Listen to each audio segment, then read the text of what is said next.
Hello guys, welcome back. I am Sanjay sir, your friend and motivator. आज के इस session में हम लोग पढ़ने वाले हैं इट के कुछ यूनिक सा यूज, जिसके बाद आपको स्पोकन और रिटन से संबंधित सारे प्रॉब्लम खत्म होने वाले हैं। तो बने रहिएगा वीडियो के अंत तक और मेरे साथ प्रैक्टिस कीजिएगा, सीखिएगा। तो चलिए शुरू करते हैं इट का यूज़। देखिए, वैसे तो इट का बहुत सारा यूज होता है, लेकिन कुछ यूनिक यूज बताता हूं। जैसे कि समय के साथ हम लोगों ने इसका यूज करना देखा है। नीचे डिस्क्रिप्शन में लिंक दिया हुआ है, आप जाके उस वीडियो को भी देख सकते हैं कि कैसे हम लोग इट का यूज समय के साथ एज अ सब्जेक्ट करते हैं। लेकिन जब समय के साथ होना वर्ड आता है, जैसे कहते हैं 4 दिन हो गए हैं, 4 दिन हो गए हैं। अब ध्यान दीजिए, या फिर ऐसे कह सकते हैं आप 4 दिन हो चुका है, हो चुका है।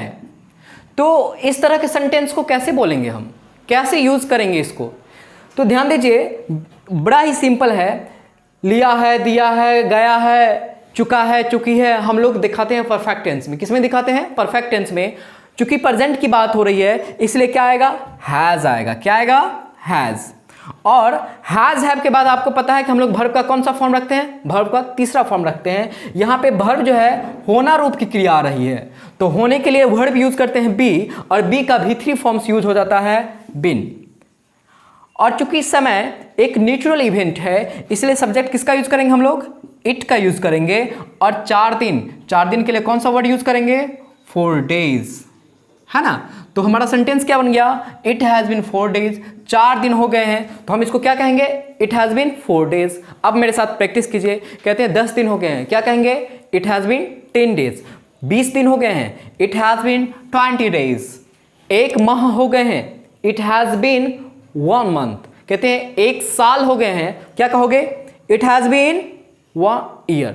तो इस तरह से आप समय के साथ जब होना वर्ड की क्रिया आएगी तो उसको बोल सकते हैं। लेकिन इसमें होता है ना कि ऑब्जेक्ट जब आ जाती है, ध्यान दीजिएगा, जब इसी में ऑब्जेक्ट आ जाता है तो करना कुछ नहीं है। जैसे ध्यान दीजिए, कहते हैं मुझे 4 दिन हो गए हैं, मुझे 4 दिन हो गए हैं। तब क्या करेंगे? करना कुछ नहीं है, सिर्फ यहां पे जो है आपको ऑब्जेक्ट में जाके ऑब्जेक्टिव केस टू के बाद रख देना है। It has been 4 days to me, it has been 4 days to me. कोई कंफ्यूजन? जैसे कि मैं एक फ्रेश एग्जांपल देता हूं आपको।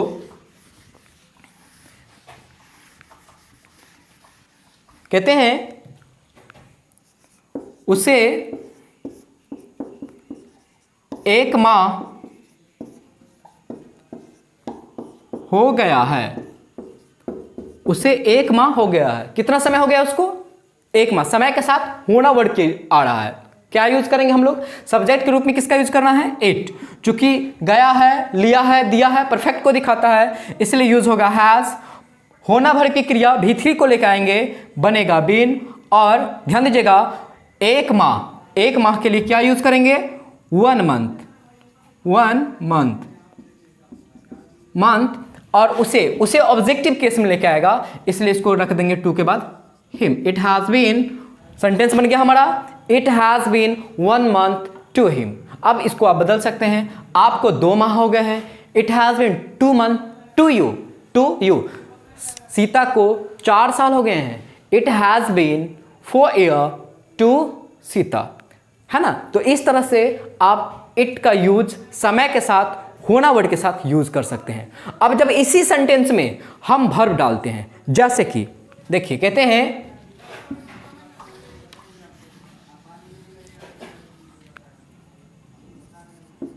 आपसे मिले 1 माह हो गया है। आपसे मिले कितने समय हो गया है? 1 माह हो गया है। तो हम इसको कैसे बनाएंगे? देखिए, it has been 1 month to meet you. It has been 1 month to met you, object को हम लोग आसानी से रख देते हैं। अब पुनः आप इसको अलग सेंटेंस से अभ्यास कर सकते हैं, प्रैक्टिस कर सकते हैं। जैसे कहते हैं पटना गए हुए 1 साल हो गया है, it has been 1 month to go to Patna. इसको दूसरा तरीका से भी बनाते हैं, हैविंग के साथ भी3 लेके। जैसे कि देखिए कहते हैं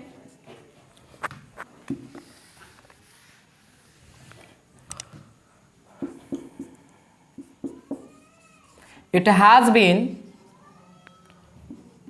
1 मंथ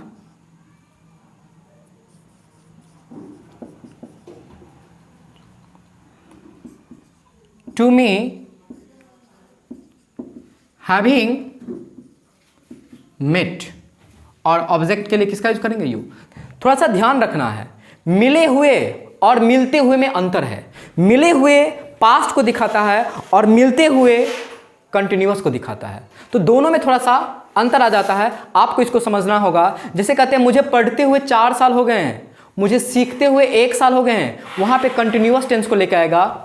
जैसे ध्यान दीजिए, कहते हैं उसे पढ़ते हुए 2 घंटा हो गया है। कहने का मतलब क्या? इस सेंटेंस में बता रहा है कि हो गया है, मतलब क्या अभी भी पढ़ाई चल ही रहा है, हो गया है। यूज करेंगे it has been 2 hour to him, और चल ही रहा है इसलिए यूज करेंगे रीडिंग। क्या यूज होगा? रीडिंग। तो ये था आपको समय के साथ, होना वर्ड के साथ एक एक स्टेप बाय स्टेप हम लोग देख रहे हैं। दूसरा यूज समय के साथ ही होता है जिसमें लगना वर्ड की क्रिया आती है। जैसे देखेंगे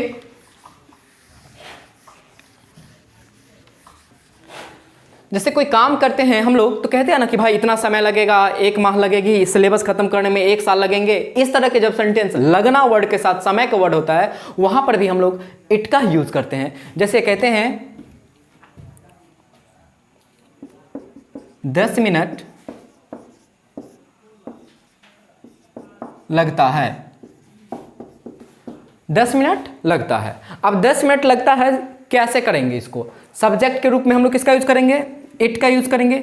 लगता है, ता है, ती है, लेना देने के लिए हम लोग किसका यूज करते हैं? टेक का यूज करते हैं। इट सिंगुलर है, इसके साथ सिंगुलर वर्ब यूज होगा। प्रेजेंट इंडेफिनिट V5, तो टेक का V5 क्या हो जाएगा? टेक्स। इट टेक्स 10 मिनट, आप लिख सकते हैं इट टेक 10 मिनट्स। कहते हैं 2 घंटा लगा, ध्यान दीजिएगा, कहते हैं 2 घंटा लगा, 2 घंटा लगा, बीते समय की बात करें, 2 घंटा लगा, तो इट और टेक मतलब लगना, लेना, लगना का V2 बनाएंगे तो लिया, लगा, टुक, टेक का V2 क्या हो जाएगा? टुक। It took 2 hours. कहते हैं 1 साल लगेंगे, 1 साल लगेंगे। ध्यान दीजिए, फ्यूचर की बात करते हैं, 1 साल लगेंगे।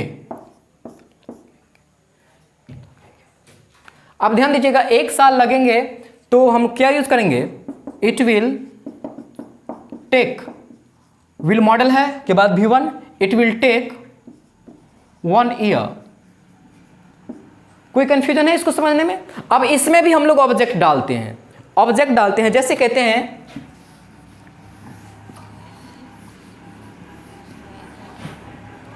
मुझे खाने में 10 मिनट लगते हैं, मुझे खाने में 10 मिनट लगते हैं, तो क्या यूज करेंगे? सब्जेक्ट हमारा क्या हो जाएगा? इट। लगते हैं, प्रेजेंट की बात, टेक का V5 लेके आएगा, इट टेक्स 10 मिनट, है ना, 10 मिनट्स। अब मुझे किसे लगते हैं? मुझे लगने का काम मुझे हो रहा है, तो टू मी, और खाने में, तो खाने के लिए किसका यूज करेंगे? It takes me 10 minute to me to eat. कोई कंफ्यूजन है? आप इसको बदल सकते हैं। अब इट को आप बदल दीजिए, मुझे जाने में 10 मिनट लगते हैं, it takes 10 minute to me to go. मुझे पढ़ने में 1 साल लगते हैं, it takes me 1 year to read. तो इस तरह से आप लगने के साथ समय का यूज कर सकते हैं इट को एज अ सब्जेक्ट के रूप में। अब आते हैं इट के दूसरा यूज। देखिए, इट के दूसरा यूज बड़ा ही इंटरेस्टिंग है। कोई भी नेचुरल इवेंट, ऐसी घटना जिसमें किसी मानव या मशीन का नियंत्रण नहीं होता, वो हमारा प्राकृतिक घटना कहलाता है, और उसके लिए भी हम लोग सब्जेक्ट में यूज करते हैं इट का। जैसे कहते हैं आज बहुत गर्मी है, आज बहुत गर्मी है। गर्मी को कंट्रोल नहीं किया जा सकता, कोई मशीन वगैरह लगा के नहीं किया जा सकता। हाँ, आप एक रूम के टेम्परेचर को कंट्रोल कर सकते हैं, पूरे हीटनेस को आप कंट्रोल नहीं कर सकते। यहां पर भी यूज करेंगे it is very hot today, it is very hot today. कोई कंफ्यूजन है इसको समझने में? कहते हैं आज बहुत ठंडी है, it is very cold today, use कर सकते हैं it is very cold today, है ना। आसानी से इसको कहते हैं यहां वर्षा होती है, यहां वर्षा होती है। आप यूज कर सकते हैं इट होती है, प्रेजेंट इंडिफिनिट को लेके आ रहा है, तो रेन मतलब वर्षा होना के इट के साथ V5 लेके जाइएगा, इट रेन्स हियर, है ना। तो इस तरह से आप जो है नेचुरल इवेंट को दिखाने के लिए भी इट का यूज कर सकते हैं। कहते हैं कि यहां बर्फबारी हो रही है, इट इज स्नोइंग हियर, है ना। तो इस तरह से आप जो है इट का यूज कर सकते हैं आप नेचुरल इवेंट को दिखाने के लिए। एक बड़ा ही नेक्स्ट यूज, बड़ा ही इंपॉर्टेंट यूज है एम्फैटिक सेंटेंस। एम्फैटिक सेंटेंस मतलब जोड़ात्मक वाक्य जो ले एम्फेस करता है सब्जेक्ट पे या वर्ब पे। जैसे कहता है, ध्यान दीजिएगा, आप ही तो हैं, आप ही तो हैं। अब यहां पे आप सब्जेक्ट नहीं है, सब्जेक्ट के रूप में हम लोग इट का ही यूज करेंगे। कहना होगा इसको इट इज यू। यहां पे सब्जेक्ट का काम कौन करेगा? यू। ये जो सब्जेक्ट है इट, वो हमारा डमी सब्जेक्ट है। कहते हैं मैं ही तो हूं, बोलचाल की भाषा में कहते हैं इट्स मी, गलत है, इट्स आई। क्या कहना होगा? इट इज को शॉर्ट फॉर्म में हम लोग क्या बोल सकते हैं? It's I. राधा ही तो है, इट्स राधा। मोनी ही तो है, इट्स मोनी, है ना, इट्स मोनी। तो इस तरह से आप एम्फैटिक सेंटेंस को बोल सकते हैं। अब इसी सेंटेंस के साथ एक अलग क्लाउज भी जाता है। जैसे कहते हैं आप ही तो हैं जो मेरी मदद करते हैं, जो मेरी मदद करते हैं। अब ध्यान दीजिए, ये अलग क्लाउज हो गया। अब जो के लिए यहां पे पर्सन है, इसलिए क्या लेके आइएगा? हु, और मदद करने का इंग्लिश हेल्प। हु के साथ जो है हेल्प का क्या लगेगा? V5 लगेगा, हो जाएगा हु हेल्प्स मी। मैं ही तो हूं, इट्स आई, जो तुम्हारी मदद करता हूं, हु हेल्प यू। मोनी ही तो है जो मुझसे मिलती है, it's Moni who meets me. तो इस तरह से आप एम्फैटिक सेंटेंस को भी यूज कर सकते हैं सब्जेक्ट के रूप में इट का। कोई कंफ्यूजन है यहां तक समझने में? कोई कंफ्यूजन होगा तो कमेंट में बोलिएगा, मैं आपके एक एक कमेंट पढ़ता हूं, एक एक क्वेश्चंस का एक एक जो भी आपके प्रॉब्लम होगा मैं कोशिश करूंगा उसको आपको रिप्लाई देने का। तो प्लीज आप जो भी कंफ्यूजन होगा उसको कमेंट में लिखते जाइएगा। नेक्स्ट यूज है, बड़ा ही इंपॉर्टेंट यूज है ये। इट के साथ हम लोग सब्जेक्ट के रूप में एडजेक्टिव का यूज करते हैं। बड़ा ही इंटरेस्टिंग है, इसके बिना स्पोकन का 20 से 25% सेंटेंस नहीं बोला जा सकता है। आइए, कहते हैं अच्छा है, कहते हैं अच्छा है, अच्छा है, या कहते हैं अच्छी बात है, अच्छी बात है। अब यहां पे ये अच्छा वर्ड क्या है? हमारा एडजेक्टिव है। क्या है? एडजेक्टिव। इसके लिए भी हम लोग यूज करते हैं इट का। किसका यूज करते हैं? इट का एज अ सब्जेक्ट। जब इट का यूज हम एज अ सब्जेक्ट करेंगे तो सब्जेक्ट हमारा सबसे पहले आएगा इट, है के लिए क्या आ जाएगा? इज, और अच्छा के लिए क्या आएगा? गुड। हम लोग यूज कर सकते हैं इट इज गुड, या शॉर्ट फॉर्म में आप इसको बोल सकते हैं इट्स गुड, इट्स गुड। अब ध्यान दीजिए, कहते हैं अच्छा है या अच्छी बात है। यहां पे बात का अलग से कोई अंग्रेजी नहीं बनेगा जब एडजेक्टिव के साथ लेके आएगा। अच्छी बात है, इट्स गुड। अब ध्यान दीजिए, हम इधर जोड़ रहे हैं, कहते हैं अंग्रेजी बोलना अच्छा है या अच्छी बात है, तो it's good to speak English, it's good to speak English. बुरी बात है, क्या कहेंगे? It's bad, it's bad. ध्यान दीजिए, कहते हैं दहेज लेना बुरी बात है, it's bad to take dowry. कहते हैं चोरी करना बुरी बात है, इट्स बैड टू स्टील। तो इस तरह से एडजेक्टिव के साथ यूज कर सकते हैं। और एग्जांपल देता हूं मैं एडजेक्टिव के साथ। कहते हैं, समझिए सेंटेंस को, बड़ा आसान है। हाँ, आसान, आसान है। आसान, आसान क्या है? आसान होता है। तो कहते हैं कि आसान है, आसान मतलब इजी, क्या कहेंगे? It's easy. अब कहते हैं वर्ब डालते हैं, कहते हैं बोलना आसान है, बोलना आसान है, तो इट्स इजी। और जब वर्ब आ गया तो वर्ब को रखने के लिए हम लोग किसको यूज करेंगे? टू का यूज करेंगे। It's easy to speak, it easy to speak. अब डालते हैं, कहते हैं अंग्रेजी बोलना आसान है। ध्यान दीजिएगा, सेंटेंस आप खुद बड़े कर रहे हैं, रिवर्स बड़ा हो रहा है। इट्स इजी टू स्पीक, अब इसमें जोड़ दीजिए इंग्लिश। है ना आसान? आप मेरे साथ बने रहिए, अंग्रेजी बोला बहुत ही आसान है, बस प्रैक्टिस की जरूरत है, थोड़ी सी जज्बात, थोड़ी सी मेहनत की जरूरत है और कंटिन्यूटी की जरूरत है, आप निश्चित ही अंग्रेजी बोलेंगे। तो इस तरह से हम लोग एडजेक्टिव के साथ भी यूज कर सकते हैं। कहते हैं कठिन है, बोलिए मेरे साथ, क्या कहेंगे? It's difficult. क्या कहेंगे? It's difficult. कहते हैं ठंडा है, इट्स कोल्ड। गर्मी है, इट्स हॉट। तो इस तरह से आप इट का यूज आप जो है एडजेक्टिव के साथ भी यूज करके आप अपने स्पीकिंग स्किल को बेहतर कर सकते हैं। प्रैक्टिस करके हमारे साथ, अपने दोस्तों के साथ बेहतर कर सकते हैं। और लास्ट यूज है इट का,